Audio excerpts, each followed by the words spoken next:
Could we be looking at Bottle Job FC 4.0? Meanwhile, Mbappe tributes Diaz in the funniest way imaginable. Yamal hits 100 career goal involvements in CR7-esque fashion, and Palmeiras' star boys are balling out in Europe. This is DMAC Daily. It only took Amorim 35 Premier League match days to win 2 on the bounce. Sir Michael Carrick, on the other hand, just 2 games against the top 2 teams in the division, might I add. Seriously, what am I witnessing here? I mean, there's Ballon d'Or operating like prime Gareth Bale. You've also got players playing in their natural positions too. You mean to tell me that Dalot and Amad Diallo aren't wingbacks? That Bruno's not a DM? That Mainu can actually kick a football? Man, Amorim does not get criticised nearly enough in my opinion. But what a crazy result for this new look United. No team had beaten Arsenal at the Emirates this campaign until today. Cunha's late winner stunning the home fans. Not as slick as Lingard with those dance moves, but you definitely can't be giving this man space from range. He is a long shot merchant after all. Weird times for Arsenal though. Booed at full time, despite still sitting 4 points clear at the top. Some may say that's a harsh reaction, but the frustration is valid. They've finished second for 3 straight seasons already. Crumbling once more would probably break the internet. And look, it's not an implausible scenario either. They've now dropped points in their last 3 league games. They haven't scored from open play during that time either. All the while, Arteta refuses to pivot from that organised, risk-averse mentality. And I think the biggest concern from the Arsenal fan base is the lack of a talisman of any sort. They dropped £60+ million for Gyökeres to be that missing piece of the puzzle, and it just hasn't really worked out so far. In fact, despite their league position, they don't really have any consistent goal scorer. Trossard and Gyökeres are top with 5 goals. 5. The numbers within that forward line are collectively dreadful. It must be a weird sight for the Arsenal fans having to see another team score 3 goals from open play against them. At least we now all definitively know that this Arsenal side ain't getting anywhere near that 2008 United team. What an insane discourse that was. City, meanwhile, will be licking their lips following this result. They're now within reach after a 2-0 win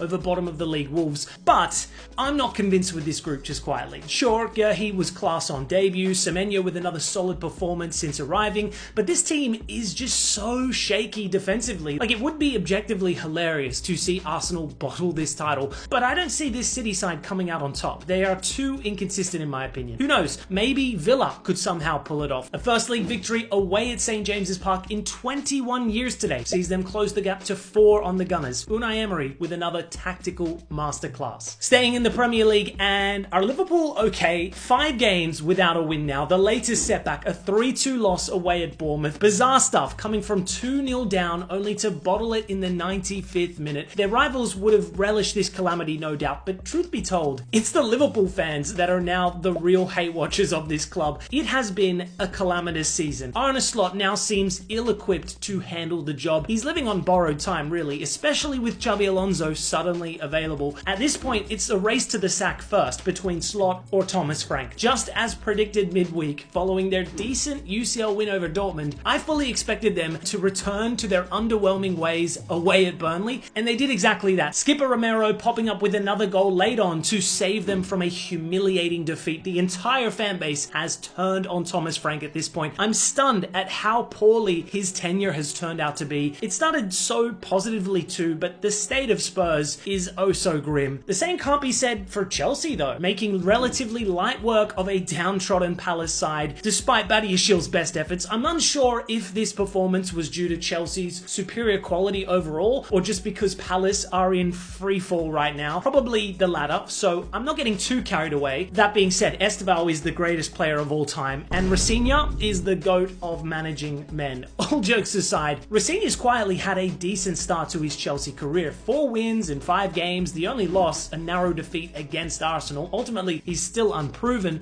but you can see the fan base is steadily warming up to him. Shifting gears to La Liga, and Arbeloa is at the wheel. Real Madrid with a huge win at La Ceramica. Was it vintage Madrid? No. Was it worth getting up early Sunday morning in Sydney to watch? Also probably no, but hey, 3 points is 3 points. The feel-good factor at Madrid is slowly coming back, unless you're Rodrigo that is. He seems to have fallen back down the pecking order under Arbeloa. Mbappe, once again the individual hero though, his 21st La Liga goal in 20 games, but it was his second goal of the day that was undeniably the best part of this match. Bro hit the Panenka right in front of Brahim Diaz. Like, has this man not suffered enough? Going through the worst week of his entire life, probably. He then has to first sit there and witness Papagay's AFCON presentation pre-game, only to be further traumatized by his own teammate on the pitch. Crazy work from Mbappe. I don't know if he was looking for a top 10 respect moment or something. Hands down, the worst tribute I've ever seen. Meanwhile, Barcelona made light work of bottom of the league Real Oviedo. Rafinha with a magical chip finish,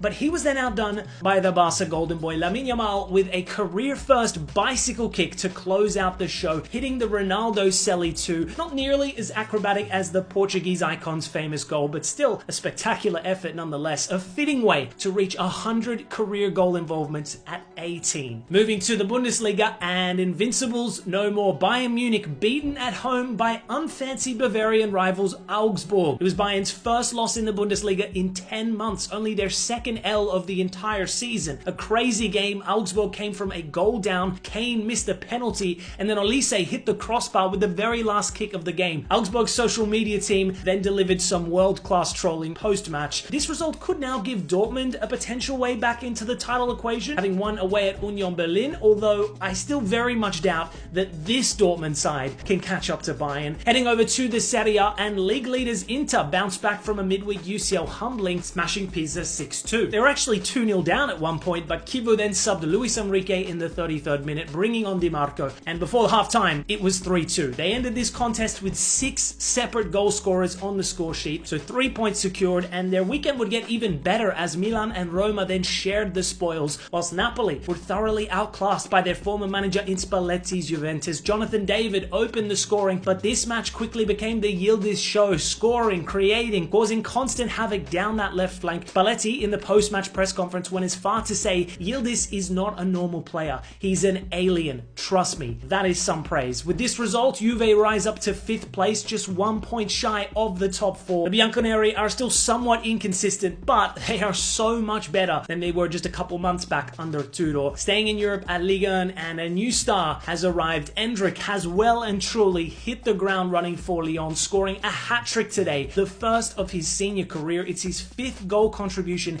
in just 3 games at the club. Bro saw what his former teammate Esteval pulled off a few hours earlier, so he locked in and delivered a complete masterclass. It's crazy that this man was rotting on the bench at Madrid, but at a club like Lyon, which is renowned for cherishing youth talent, he is immediately reborn. If he can produce this kind of form for the remainder of the 25-26 season, he won't just be getting on the plane to the World Cup. He might just be leading the line for Brazil, because that number 9 spot is certainly up for grabs. Speaking of wonder kids stepping up, Ethan Nwaneri marked his Ligue 1 debut with a bang, scoring for Marseille as they took down in-form Lens 3-1, as PSG reclaimed top spot, having won away at Auxerre. Following this result, it was also confirmed that PSG secured the transfer of Dro Fernandes from Barcelona for around 6 million euros. Meanwhile, Tammy Abraham is on his way back to the Premier League, back to his old club in fact, joining Aston Villa for 21 million euros from Besiktas. Chelsea have recalled Argentine Aaron Anselmino from his loan at Borussia Dortmund. Not sure how I feel about that just quietly, but it's clear that Chelsea are concerned about their backline depth. Meanwhile, Andy Robertson's supposed January switch to Spurs is currently on standby. Apparently this deal was contingent on Kostas Tsimikas returning on loan from Roma, but as of right now, Roma are unwilling to do so without a replacement locked in. So a lot of moving parts still at play here. Anyways guys, that's all for today's DMAC Daily. Thanks as always for tuning in, and I'll see you tomorrow.